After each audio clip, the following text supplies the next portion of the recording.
এসে আজকে যে ঐতিহাসিক মিলন মেলার সুযোগ করে দিয়েছেন, এজন্য মহান মুনিবের দরবারে লাখো কোটি শুকরিয়া আদায় করছি। রব্বানা লাকাল হামদ হামদান কাসীরান তাইয়িবান মুবারাকান ফীহ।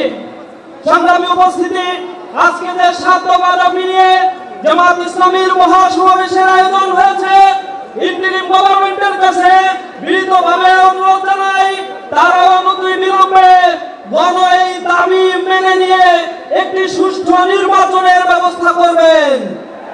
জুলাই এই আন্দোলন যাদের পাটাতনের উপরে দাঁড়িয়ে এই নব বাংলাদেশ বিনির্মাণের স্বপ্ন আমরা দেখছি, এই বাংলাদেশের সেই জুলাই যোদ্ধা শহীদ পরিবারগুলোর পুনর্বাসন, আহত বন্ধুত্ব বরণকারী ভাইদের পুনর্বাসন করতে হবে।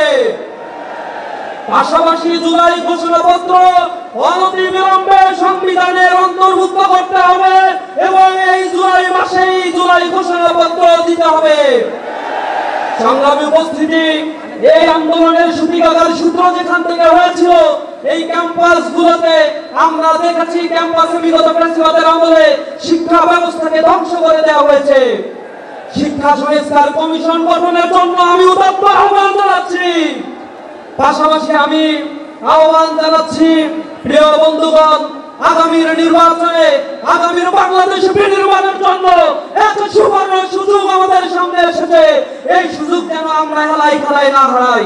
কবি নজরুলের ভাষায় বলতে চাই, দুর্গম গিরিকান্তার মরু তুস্তর পারাবার হ্যায়, লঙ্ঘিতে হবে রাত্রি নিশীথে যাত্রীর হুঁশিয়ার। আমাদের সজাগ থেকে দৃঢ় কদমে আগামীর বাংলাদেশকে গড়ে তোলার জন্য সর্বশক্তি বিনিয়োগ করতে হবে। সবাইকে সেই উদাত্ত আহ্বান জানিয়ে আমার কথা শেষ করছি।